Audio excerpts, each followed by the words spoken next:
பிதாவாகிய தேவனாலும் கர்த்தராயிருக்கிற இயேசு கிறிஸ்துவினாலும் உங்களுக்கு கிருபையும் சமாதானமும் உண்டாவதாக. காதுள்ளவன் கேட்க கடவன். நல்ல ஒரு அருமையான தலைப்பை தேவன் நமக்கு தந்திருக்கிறார். இந்த காலத்திற்கு ஏற்ற ஒரு தலைப்பு. காரணம் என்ன தெரியுமா? கடைசி நாட்களில் ஒரு பயங்கரமான ஒரு சூழ்நிலை சபையை சூழப்போகிறது என்று ஆண்டவராகிய இயேசு தாமே முன்னறிவித்திருக்கிறார். கர்த்தராகிய இயேசு கிறிஸ்து தன்னுடைய இரத்தத்தை சிந்தி சம்பாதித்து கொண்ட, அவர் சுய இரத்தத்தினாலே சம்பாதித்த சபை, அவருடைய சரீரம் என்று அழைக்கப்படுகிற அந்த ஒரு மகிமையான சபை, அவர் தலையாயிருந்து ஆண்டவருடைய பிள்ளைகளாகிய ஒவ்வொருவரையும் அவருடைய சரீரத்திலே ஒவ்வொரு அவயவமாக வைத்து எல்லா அவயவங்களும் இணைந்து செயல்பட்டு கர்த்தருடைய ராஜ்யத்தை கட்டும்படி தேவனாலே ஏற்படுத்தப்பட்ட ஒரு அற்புதமான ஒரு அழகான ஒரு அமைப்பு சபை. இந்த சபையை இயேசு கிறிஸ்து தன்னுடைய இரத்தத்தினாலே அவர் உருவாக்கி அவர் அதை பாதுகாத்து அதை அவர் வளர்த்து வருகிறார்.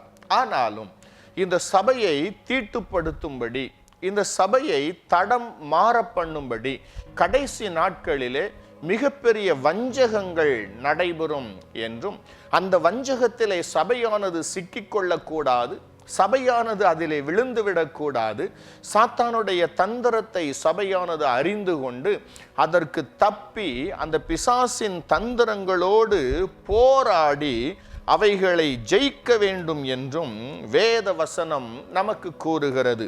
அப்போஸ்தலனாகிய பரிசுத்த பவுல் எபேசியருக்கு எழுதின நிருபம் 6வது அதிகாரத்தை நாம் வாசித்து பார்த்தால் அதில் 11வது வசனம் இப்படி சொல்லுகிறது: நீங்கள் பிசாசின் தந்திரங்களோடு எதிர்த்து நிற்க திராணி உள்ளவர்களாகும்படி என்று எழுதப்பட்டிருக்கிறதை நாம் காணலாம்.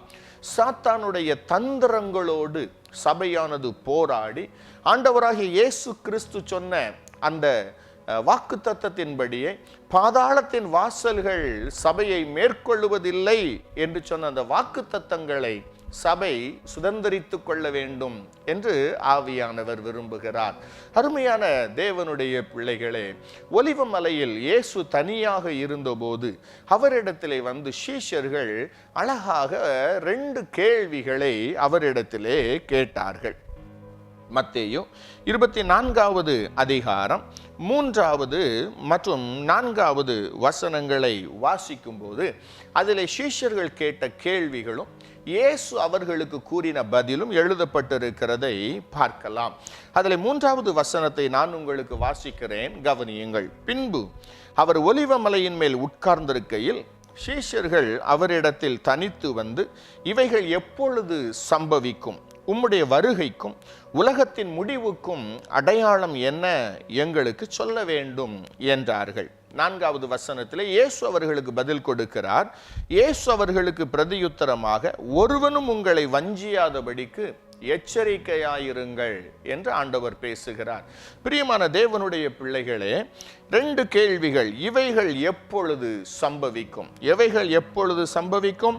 அதற்கு முந்தைய வசனங்களை வாசித்து பார்க்கும்போது தேவாலயத்தின் கற்கள் ஒன்றின் மேல் ஒன்று இராதபடிக்கு அனைத்தும் இடிக்கப்பட்டு போகும் என்று சொன்ன இயேசு கிறிஸ்துவினுடைய வார்த்தைகள், அவைகள் எப்பொழுது சம்பவிக்கும் என்று சொல்லிவிட்டு, உம்முடைய வருகைக்கும் உலகத்தின் முடிவுக்கும் என்ன அடையாளம் என்றும் சீஷர்கள் இயேசுவினிடத்திலே கேள்விகளை வைத்தார்கள். அதற்குத்தான் இயேசு பதில் சொல்லுகிறார், ஒருவனும் உங்களை வஞ்சியாதபடிக்கு நீங்கள் எச்சரிக்கையாயிருங்கள் என்று இயேசு அவர்களுக்கு பதில் சொல்லியிருக்கிறார். அவைகளை பார்க்கும்போது நாம் ஒன்றை கவனித்துக் கொள்ளலாம். இயேசு கிறிஸ்துவினுடைய வருகை நெருங்க நெருங்க நெருங்க நெருங்க, உலகத்தினுடைய முடிவு நெருங்க நெருங்க, தேவனுடைய சபையை வஞ்சிக்கும்படியான சாத்தானுடைய கிரியைகள் பெருக ஆரம்பிக்கும் என்பதை நாம் அறிந்து கொள்ளலாம். திரும்புகிற இடமெல்லாம் சாத்தானுடைய வஞ்சனைகள் இருக்கும் என்பதை நாம் தெரிந்து கொள்ளலாம். அருமையான அன்பு தேவனுடைய பிள்ளைகளே, நமக்குள்ளாக இருக்கிற அந்த விலையேற பெற்ற ஆத்துமா, இதை காத்து கொள்ள வேண்டியது நம்மேல் விழுந்த மிகுந்த கடமையாக இருக்கிறது. ஒரு மிகப்பெரிய கடமையாக இருக்கிறது. இந்த ஆத்துமாவை காத்து கொள்ளுவது என்பது மிகப்பெரிய வேலையாக இருக்கிறது. இந்த ஆத்துமாவை காத்து கொள்ளுகிற வேலையிலே ஒவ்வொரு கிறிஸ்தவர்களும் ஜாக்கிரதையாக இருக்க வேண்டும். இல்லாவிட்டால் எளிதில் அவருடைய ஆத்துமாக்களை சாத்தான் கொள்ளையாடி விடுவான். சாத்தானுடைய தந்திரத்திலே அநேக தேவனுடைய பிள்ளைகள் சிக்கிக் கொள்ளுவார்கள் என்பதாக இயேசு இங்கு கூறுகிறதாக வேதம் சொல்லுகிறது. கூடுமானால் தெரிந்து கொள்ளப்பட்டவர்களையும் வஞ்சிக்கத்தக்கதான காரியங்களை சாத்தான் செய்வான் என்பதாக வேதத்திலே எழுதப்பட்டிருக்கிறது. என்னை பார்த்து கொண்டிருக்கிற எனக்கு அருமையான அன்பு தேவனுடைய பிள்ளைகளே, எனவே இவைகளெல்லாம் அறிந்து கொண்டு இந்த கடைசி காலத்திலே வாழுகிற நாம் விழிப்புள்ளவர்களாக, எச்சரிக்கையுள்ளவர்களாக, ஜாக்கிரதை உள்ளவர்களாக நம்முடைய வாழ்க்கையை நாம் வாழ கடனாளிகளாக இருக்கிறோம். ஒருவேளை சாத்தானுடைய தந்திரத்தில் நம்முடைய ஆத்துமாக்களை நாம் இழந்து போவோமானால், சாத்தான் வைத்திருக்கிற கண்ணியில் நாம் ஒருவேளை சிக்கிக் கொள்வோமானால், நஷ்டம் நிச்சயமாகவே நமக்குத்தானே தவிர வேறு ஒருவருக்கும் இல்லை. நம்முடைய நித்திய வாழ்க்கையை, நித்திய அந்த பரலோகத்தில் கழிக்க வேண்டிய நித்திய வாழ்க்கையை நாம் இழந்து போக நேரிடும். சாத்தானுக்காகவும் அவனுடைய தூதர்களுக்காகவும் ஏற்படுத்தி வைத்திருக்கிற அக்கினி கடலாகிய நரகத்திலே நாம் பங்கடைய வேண்டிய சூழ்நிலை வந்துவிடலாம். ஒருவேளை நீங்கள் சொல்லலாம், ஐயா, இந்த தந்திரத்தில் ஏமாந்து விட்டால் அதற்கு பின்பு ஏதாகிலும் வழி இருக்கிறதா என்று கேட்டால், நான் உங்களுக்கு வேதத்திலிருந்து சில காரியங்களை சொல்ல முடியும். சாத்தானுடைய தந்திரத்திலே விழுந்து போன முதலாவது நபர் யார் என்று சொன்னால் ஏவாள். ஏவாள் நிமித்தமாக ஆதாம், கர்த்தராலே உருவாக்கப்பட்ட அந்த 2 மனிதர்கள் ஆதாமும் ஏவாளும், அவர்கள் தான் சாத்தானுடைய தந்திரத்திலே விழுந்த முதலாவது நபர்கள். ஆனால் அவர்களுக்கு கிடைத்த பரிசு என்ன தெரியுமா? சாத்தான் தான் ஏமாற்றினான். அதை ஏவாள் சொல்லுகிறாள். ஆதாமிடம் கேட்கும்போது ஏவாள் எனக்கு கொடுத்தால் நான் புசித்தேன் என்று சொல்லுகிறான். ஏவாளிடம் கேட்டபோது சர்ப்பம் என்னை வஞ்சித்தது, என்னை ஏமாற்றி விட்டது என்று சொல்லுகிறாள். உடனடியாக சர்ப்பத்திற்கு மாத்திரம் தண்டனையை கொடுத்து விட்டு அவர்களால் ஏமாற்றப்பட்ட ஆதாமையும் ஏவாளையும் கர்த்தர் மன்னித்து மீண்டும் அவர்களை தன்னோடு கூட சேர்த்து கொண்டு அந்த ஏதேன் தோட்டத்திலேயே அவர்கள் இருக்கும்படி கர்த்தர் விட்டுவிடவில்லை. ஜாக்கிரதையா இருக்கணும். ஏமாந்தார்கள், உண்மைதான். அவர்கள் ஏமாற்றப்பட்டது உண்மைதான். என்னை ஏமாற்றி விட்டார்கள் என்று கதறுகிறார்கள், உண்மைதான். ஆனாலும் அங்கு கர்த்தருடைய நியாயம் என்ன தெரியுமா? நான் உனக்கு சொன்ன வார்த்தையை நீ ஏன் மீறினாய்? 1000 பேர் 1000 சொல்லுவார்கள். உன்னுடைய காதிலே சாத்தான் வேதம் ஓதலாம். இயேசுவின் நாமத்தை தரித்து கொண்டு அநேகர் உங்களிடத்திலே வரலாம். கர்த்தருடைய வேதத்தை கையிலே வைத்துக் கொண்டு அநேகர் உங்களிடத்திலே வரலாம். ஆனால் அவைகளெல்லாம் காரியம் அல்ல. உங்களுடைய ஆத்துமாக்களுக்கு நீங்கள் உத்தரவாதி. நீங்கள் தான் ஜாக்கிரதையா இருக்க வேண்டும். அதுதான் ஏதேன் தோட்டத்தினுடைய சாராம்சம். அங்கு கர்த்தர் அதையெல்லாம் ஏற்றுக்கொள்ளவில்லை. அவங்க சொன்ன சாக்கு போக்கெல்லாம் கர்த்தர் ஏற்றுக்கொள்ளவில்லை. அதெல்லாம் புறந்தள்ளி விட்டு ஆதாமுக்கு சாபத்தை கொடுத்தார், ஏவாளை சபித்தார். 2 பேரையும் சபித்து ஏதேன் தோட்டத்தை விட்டு அவர்களை துரத்தி விட்டார். தேவனுடைய மகிமை அவர்கள் இழந்து போனார்கள். தேவனுடைய உறவை அவர்கள் இழந்து போனார்கள். கடைசியிலே தள்ளப்பட்டு போனார்கள். அவர்கள் மிகுந்த ஒரு வேதனையான ஒரு சூழ்நிலைக்குள்ளாக அவர்கள் வந்து விட்டார்கள். எனவே எனக்கு அருமையான அன்பு கர்த்தருடைய பிள்ளைகளே, நாம் ஜாக்கிரதையாய் இருக்க வேண்டும். சரி, இந்த கடைசி கால வஞ்சகம் எப்படி தேவனுடைய பிள்ளைகளை விழுங்குகிறது, எப்படி விசுவாசிகளை அது விழுங்கி கொண்டிருக்கிறது, விசுவாசிகள் எந்தெந்த இடங்களிலெல்லாம் தடம் மாறி கொண்டிருக்கிறார்கள் என்பதை குறித்து நான் இன்றைக்கும் சில காரியங்களை உங்களோடு கூட பகிர்ந்து கொள்ள விரும்புகிறேன். இதற்கு முந்தைய நாள் செய்தியிலும் ஒரு காரியத்தை நான் உங்களோடு கூட பகிர்ந்து கொண்டேன். இன்றைக்கு அதனுடைய தொடர்ச்சியாக இன்னும் சில காரியங்களை உங்களோடு கூட பகிர்ந்து கொள்ள விரும்புகிறேன். முதலாவது, எபிரேயர் 11வது அதிகாரம் அதில் 33வது வசனத்திலிருந்து 38வது வசனம் வரைக்கும் நீங்கள் வேதத்திலே நீங்கள் வாசித்து பாருங்கள். எபிரேயர் 11வது அதிகாரம் 33லிருந்து 38 வசனங்கள் வரைக்கும் நீங்கள் வேதத்தை நீங்கள் வாசித்து பாருங்கள். இந்த எபிரேயர் நிருபம் 11வது அதிகாரம் முழுவதையுமே அது விசுவாச நிருபம் என்று சொல்லுகிறார்கள். அந்த விசுவாசிகளுடைய பட்டியல் அங்கு எழுதப்பட்டிருக்கிறது என்று சொல்லுகிறார்கள். அந்த 11வது அதிகாரம் முழுவதை நம்ம வாசித்து பார்த்தாலே நம்முடைய உடம்பெல்லாம் புல்லரித்து விடும். அந்த அளவுக்கு விசுவாசத்தை கொண்டு அவர்கள் சாதித்த காரியங்கள் எபிரேயர் 11வது அதிகாரத்தில் எழுதப்பட்டிருக்கிறதை நாம் பார்க்கலாம். குறிப்பாக அந்த 33வது வசனத்திலிருந்து வாசித்து பார்ப்போமானால், விசுவாசத்தினாலே அவர்கள் ராஜ்யங்களை ஜெயித்தார்கள், விசுவாசத்தினாலே நீதியை நடப்பித்தார்கள், விசுவாசத்தினாலே வாக்குத்தத்தங்களை பெற்றார்கள், விசுவாசத்தினாலே சிங்கங்களின் வாய்களை அடைத்தார்கள், விசுவாசத்தினாலே அக்கினியின் உக்கிரத்தை அவித்தார்கள், விசுவாசத்தினாலே பட்டய கற்குக்கு தப்பினார்கள், விசுவாசத்தினாலே பலவீனத்தில் பலங்கொண்டார்கள், விசுவாசத்தினாலே யுத்தத்தில் வல்லவர்களானார்கள், விசுவாசத்தினாலே அந்நியருடைய சேனைகளை முறியடித்தார்கள்.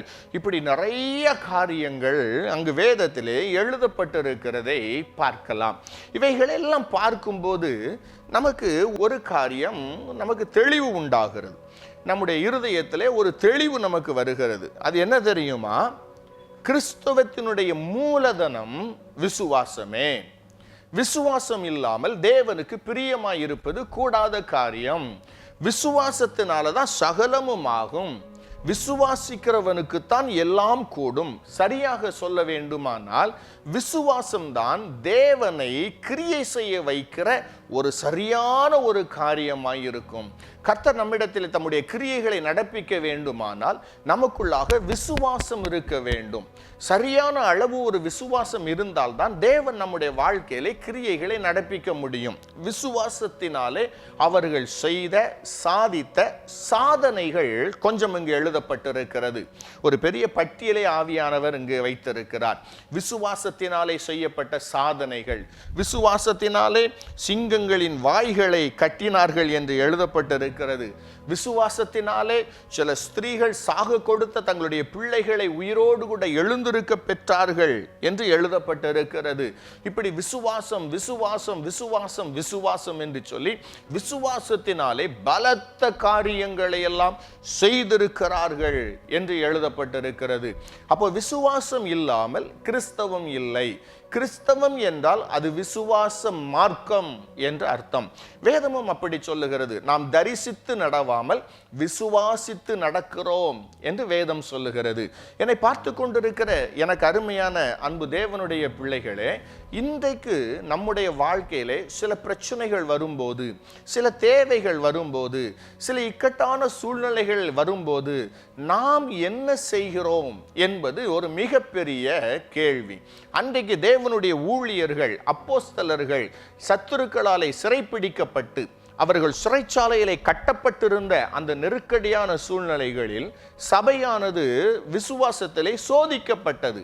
சபையானது விசுவாசத்தை பயன்படுத்தினது. சபையின் பிள்ளைகள் எல்லாரும் ஊக்கமாக ஜெபித்தார்கள். எந்த அரசியல்வாதியையும் அவர்கள் தேடி போகவில்லை. எந்த சிபாரிசையும் அவர்கள் நாடவில்லை. எந்த மனிதர்களிடமும் அவர்கள் செல்லவில்லை.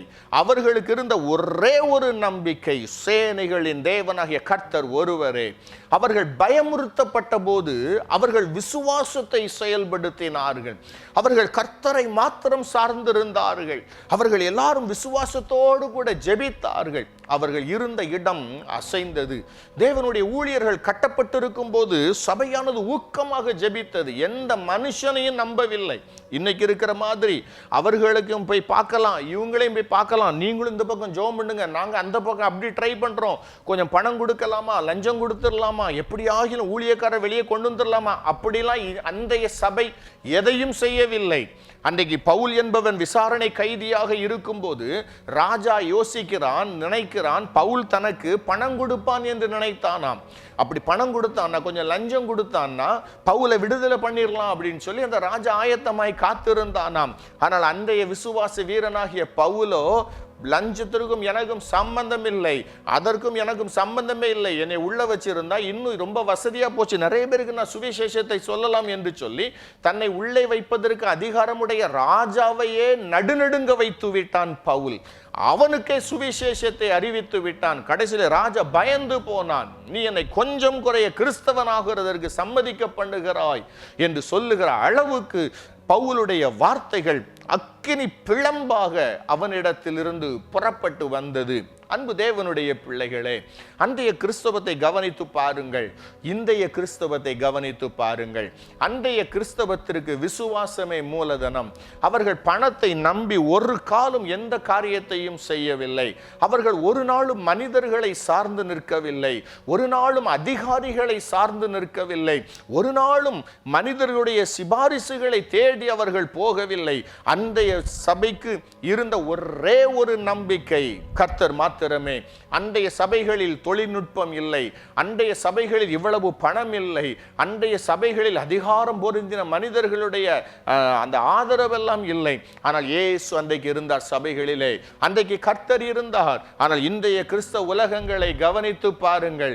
மேலிடத்து சிபாரிசு, அரசியல்வாதிகளுடைய ஆதரவு, காவல்துறையினுடைய ஆதரவு, இவங்க எல்லாருடைய சப்போர்ட்டும் நம்ம இருந்தால் தான் ஊழியம் செய்ய முடியும் என்று சொல்லி தைரியமாக மேடையிலே இதை அறிக்கை செய்கிற ஊழிய தலைவர்களும் இன்றைக்கு உண்டு.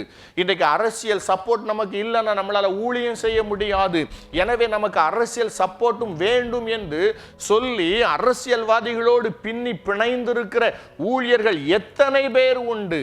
அரசியல்வாதிகளை குறித்து நான் இங்கு குறை பேசவில்லை. ஆனால் அன்றைய சபையினுடைய நம்பிக்கை என்ன, இன்றைய சபையினுடைய நம்பிக்கை என்ன?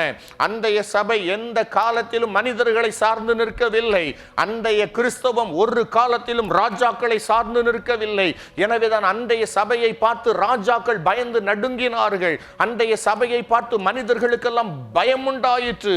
வேறு ஒருவரும் அவர்களோடு கூட சேர துணியவில்லை என்று எழுதப்பட்டிருக்கிறது. கர்த்தருடைய அக்கினி சபைகளிலே பற்றி எறிந்து கொண்டிருக்கிறது. ஆனால் இன்றைய நாட்களில் பொன்னின் மேலே நம்பிக்கை வைத்து, மனிதர்கள் மேலே நம்பிக்கை வைத்து, அதிகாரங்கள் மேலே நம்பிக்கை வைத்து, தங்களுடைய நம்பிக்கை எல்லாம் இப்படிப்பட்ட காரியங்களிலே வைத்துக் கொண்டு கர்த்தர் மேலே நம்பிக்கை என்பதை ஒரு சடங்காச்சாரமாக வைத்துக் கொண்டு இன்றைய சபைகள் தள்ளாடி கொண்டிருக்கிறதே. கர்த்தருடைய இருதயம் வேதனைப்படாதா? இப்படிப்பட்ட சபைகளுக்கும் கர்த்தருக்கும் ஏதாயிலும் சம்பந்தம் இருக்கிறதா? யோசித்து பாருங்கள், யோசித்து பாருங்கள். அன்றைய சபையினுடைய காரியங்கள், இன்றைய சபையினுடைய காரியங்கள். நாம் அழுது புலம்புவதற்கு கடனாளிகளாக இருக்கிறோம். ஆண்டவரே, எங்களுடைய சபைகளை ஆதி நிலைமைக்கு திருப்புங்க ஆண்டவரே. ஆதியில இருந்தது போல ஒரு நம்பிக்கை, ஆதியில இருந்தது போல ஒரு விசுவாசம் எங்களுக்கு வேணும். நாங்கள் ஒருவரை மாத்திரமே சார்ந்து நிற்க வேண்டும். எங்களுடைய விசுவாசம் ஒருவர் மேலே மாத்திரமே இருக்க வேண்டும். எங்களுக்கு உதவி செய்யும் ஆண்டவரே என்று சொல்லி நாம் கருத்தாய் ஜெபிக்க வேண்டிய கட்டாயத்திற்குள் வந்திருக்கிறோம். இரண்டாவது ஒரு காரியத்தை நான் உங்களுக்கு சொல்ல விரும்புகிறேன். யூதா எழுதின பொதுவான நிருபத்திற்கு உங்களுடைய வேதத்தை நீங்கள் திருப்பிக் கொள்ளுங்கள். வெளிப்படுத்தின விசேஷத்திற்கு முந்தைய நிருபம், ஒரே ஒரு அதிகாரம் அதில் இருக்கிறது. அதில் 17வது வசனத்தை நான் உங்களுக்காக வாசிக்கிறேன், கவனியுங்கள். அப்போஸ்தலனாகிய யூதா இங்கே எழுதுகிறார், நீங்களோ பிரியமானவர்களே, நம்முடைய கர்த்தராகிய இயேசு கிறிஸ்துவின் அப்போஸ்தலரால் முன் சொல்லப்பட்ட வார்த்தைகளை நினைவு கூறுங்கள் என்று எழுதுகிறார். பிரியமான தேவனுடைய பிள்ளைகளே, நீங்களோ நம்முடைய கர்த்தராகிய இயேசு கிறிஸ்துவின் அப்போஸ்தலரால் சொல்லப்பட்ட வார்த்தைகளை, முன் சொல்லப்பட்ட வார்த்தைகளை நினைவு கூறுங்கள். அப்போ என்ன அர்த்தம்னா, இப்போ நிறைய புதுசா வெளிப்பாடுகள், புதுசா கிறிஸ்தவ முறைகள், அது அப்படி அல்ல, இது இப்படி அல்ல, அது தப்பு, இது தப்பு, இதுதான் சரி, அதுதான் சரி என்று சொல்லி புதுசா நிறைய நூதனமான காரியங்கள், அதுதான் சரியான வார்த்தை, நூதனமான காரியங்கள் இன்றைய கிறிஸ்தவத்தை அலைக்கழிக்க ஆரம்பித்திருக்கிறது. ஆதி காலத்து விசுவாசிகள், ஆதி காலத்தில் இருந்து வாழ்ந்த தேவனுடைய மனிதர்கள், அவர்களுக்கெல்லாம் ஒன்றும் தெரியாது, அவர்கள் செய்ததெல்லாம் தவறு. இப்போ எங்களுக்கு தான் புதுசா வெளிப்பாடு வந்திருக்குது, அதனால நாங்க சொல்றதுதான் சரி பாருங்க அப்படின்னு சொல்லி புதுசா நூதனமான காரியங்கள் எல்லாம் இன்றைய சபைகளுக்குள்ளாக உட்பிரவேசிக்க ஆரம்பித்து விட்டது.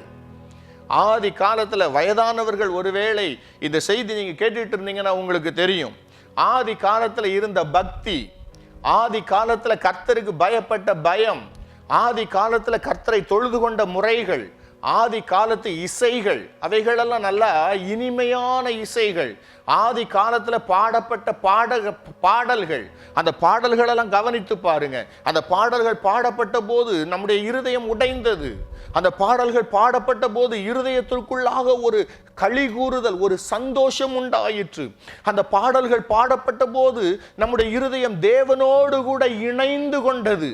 ஆனால் இன்றைய பாடல்கள் நடனமாடுவதற்கும் வெறும் ஆரவாரத்திற்கும், இன்றைய பாடல்களுடைய இசை வடிவமைக்கப்படுகிற காரியங்கள் அதெல்லாம் கேட்டு பார்த்தா வெறும் இறைச்சல்கள், பாடல்களின் வார்த்தைகள் கூட சரியாக புரியாதபடிக்கு அர்ப்பணிப்பில்லாமல் எழுதப்பட்ட பாடல்கள் இன்றைய சபையின் ஆராதனைகளை அலங்கோலமாக்கி விட்டது. உண்மைதானே? மறுக்க முடியுமா? இன்றைய பாடல்களிலே தேவ பிரசன்னம் இருக்கிறதா? சினிமா இசை மெட்டுக்களிலே வெளியிடப்பட்டு கொண்டிருக்கிற பாடல்கள் கர்த்தருக்கு அருவருப்பை உண்டு பண்ணும், கர்த்தருக்கு அருவருப்பை உண்டு பண்ணும். ஆனால் ஆதி காலத்தில் எழுதப்பட்ட பாடல்கள், அதற்கு இசையமைக்கப்பட்ட அந்த இசையின் காரியங்களை எல்லாம் கவனித்து பாருங்கள்.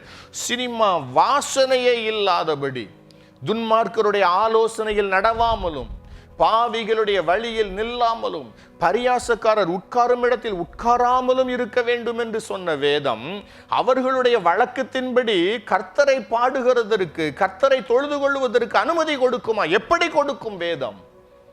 அப்போஸ்தலர்கள் அப்படி செய்தார்களா? அப்போஸ்தலர்கள் எங்கேயாவது டான்ஸ் ஆடினாங்களா? அவர்களுக்கு ஏது நேரம்? ஆத்துமாக்கள் அழிவை பார்க்கிறார்கள், ஐயோ ஆத்துமாக்கள் மனம் திரும்பவில்லையே என்று அலறுகிறார்கள். 3000 பேருக்கு மைக்கே இல்லாமல் 3000 பேர் கேட்கிற அளவுக்கு பேதுரு கத்துகிறான். 5000 பேர் ரட்சிக்கப்பட்டார்கள். அவர்கள் எல்லாருக்கும் கேட்கிறது போல மைக்கே இல்லாமல் கத்துகிறான் பேதுரு. அப்பொழுது பேதுருவுக்கு நடனமாடுவதற்கு அவனுக்கு நேரம் இல்லை, ஜோக்கடிப்பதற்கு நேரம் இல்லை. காலம் குறுகி இருக்கிறது. அதற்குள்ளாக ஆத்துமாக்கள் மீட்கப்பட வேண்டும். கர்த்தருடைய வார்த்தையை தவிர, கர்த்தருடைய வார்த்தையை கலப்பில்லாமல் பேசுவதை தவிர வேறு ஒன்றும் அன்றைக்கு ஊழியங்களிலே இல்லை. கர்த்தர் கிரியை செய்தார். ஆனால் இன்றைக்கு அப்படி அல்ல. தங்களுடைய தந்திரமான வார்த்தைகளின் நிமித்தம், தங்களுடைய தந்திரமான அசைவுகளின் நிமித்தம், தங்களுடைய சுய ஞானத்தின் நிமித்தம் எப்படியாகிலும் கிறிஸ்துவை பிரசங்கிக்கலாம், கிறிஸ்துவின் ராஜ்யத்தை ஸ்தாபிக்கலாம் என்று பலர் நினைத்துக் கொண்டிருக்கிறார்கள். ஒருவேளை இவைகளெல்லாம் மேலை நாட்டு இறக்குமதியோ என்று கேட்க தோன்றுகிறது. நமக்கு ஒரு பழக்கம் உண்டு. சாதாரணமாகவே நாம் எல்லாருடைய காரியங்களையும் நாம் ஏற்றுக்கொள்ளுவோம், நம்முடைய தனித்தன்மையை நாம் விட்டு விடுவோம். அது நம்முடைய வழக்கம். நம்முடைய உணவு முறையை எடுத்துக்கொள்ளுங்கள், நம்முடைய உடை வஸ்திரத்தை எடுத்துக்கொள்ளுங்கள். நம்முடைய வஸ்திரம் உடுத்துகிற முறையை மற்றவர்கள் பின்பற்றுகிறார்களா? இல்லை. ஆனால் மற்றவர்கள் செய்கிறதையெல்லாம் நாம் ஏற்றுக்கொள்ளுகிறோம். அந்த காலத்தில் உடை உடுத்தின ஸ்டைல் வேற. ஆனால் இன்னைக்கு நாம் அப்படி அல்ல. மற்றவர்கள் கலாச்சாரத்தை நாம் எடுத்துக்கொண்டோம். ஒரு சாதாரணமான இனிப்பு வகைகளை பாருங்கள். நம்முடைய பாரம்பரியமான இனிப்பு வகைகள் நல்ல ஆரோக்கியமானவைகள். அதையெல்லாம் விட்டுட்டு இன்னைக்கு மேல இருந்து வந்தது எல்லாத்தையும் எடுத்துக்கொண்டோம். அப்படித்தான் மேலை நாடுகளிலிருந்து வருகிற நூதனமான உபதேசங்கள் எல்லாவற்றையும் கற்றுக்கொண்டு அதுதான் சரி, இதுதான் சரி, அவர்கள் சொன்னா சரியா இருக்கும், இவர்கள் சொன்னா சரியா இருக்கும். ஆனா அப்போஸ்தலர்களால முன் சொல்லப்பட்ட வார்த்தைகள் என்ன? இந்த வேதம் என்ன சொல்லுகிறது? அதை விட்டது இன்றைய கிறிஸ்தவம். இயேசு சொன்னார், ஒருவனும் உங்களை வஞ்சியாதபடிக்கு பாருங்கள், ஒருவனும் உங்களை வஞ்சியாதபடிக்கு பாருங்கள். பலர் எழும்பி வருவார்கள், உங்களை வஞ்சிக்கத்தக்கதான அடையாளங்களை கூட செய்வார்கள், அற்புதங்களை எல்லாம் செய்வார்கள். அற்புதம் நடக்கிறது, அதனால அவங்க சொன்னா சரியா தான் இருக்கும். என்ன வேணா பேசிட்டு போறாங்க, அற்புதம் நடந்துச்சே. No brother, no sister. கர்த்தருடைய வசனம் இருக்குதா, சத்தியம் இருக்குதா, கர்த்தருடைய வசனத்தின்படி காரியங்கள் இருக்கிறதா, அப்போஸ்தலர்களால் சொல்லப்பட்ட காரியங்கள் நடக்கிறதா, அவர்கள் சொன்ன உபதேசங்கள் சரியா இன்றைக்கு வெளிப்படுகிறதா, இவைகளை எல்லாம் பார்த்து சபையானது சரியான திசையிலே பயணிக்க வேண்டும். என்னை பார்த்து கொண்டிருக்கிற எனக்கு அருமையான அன்பு சகோதரரே, அன்பு சகோதரியே, இன்றைக்கு நீங்கள் எப்படி இருக்கிறீர்கள்? நூதனமான காரியங்களிலே நீங்கள் விருப்பப்படுகிறீர்களோ? அப்போஸ்தல உபதேசம் கடினமாய் இருக்கிறது, ஆதி காலத்து காரியங்கள் எல்லாம் கடினமாய் இருக்கிறது, அவைகளெல்லாம் எங்கள் இருதயத்திற்கு ஒரு கிளர்ச்சியை உண்டு பண்ணவில்லை. ஆனா இப்ப அடிக்கிற அடி, அந்த ஆட்டம் பாட்டம் அதெல்லாம் போட்டாதான் எங்களுக்கு நல்லா இருக்கு அப்படின்னு யோசிக்கிறீர்களா? இவைகளெல்லாம் ஒன்றும் உங்களை பரலோகத்திற்கு கொண்டு போகாது. இவைகளெல்லாம் எதுவும் உங்களை தேவனுடைய ராஜ்யத்திற்குள் அனுமதிக்காது. கர்த்தருடைய ராஜ்யத்திற்குள் நாம் செல்ல வேண்டுமானால் அந்த பூர்வமான பாதைகள், அப்போஸ்தலராலே சொல்லப்பட்ட அந்த காரியங்கள், அவைகளிலே நாம் நிலைத்திருக்க வேண்டும். அந்த உபதேசங்களிலே நாம் நிலைத்திருக்க வேண்டும். அந்த காரியங்களில் நிலைத்திருந்தால் மாத்திரமே இந்த கடைசி கால வஞ்சகத்திற்கு நாம் தப்ப முடியும். அன்பு தேவனுடைய பிள்ளைகளே, ஜாக்கிரதையாய் இருப்போம், எச்சரிக்கையாய் இருப்போம், கர்த்தரோடு இணைந்து பயணிப்போம், பரலோக ராஜ்யத்திற்குள்ளாக நாம் பிரவேசிப்போம். கர்த்தர் தாமே அந்த கிருபைகளை நமக்கு தருவாராக. ஆமென்.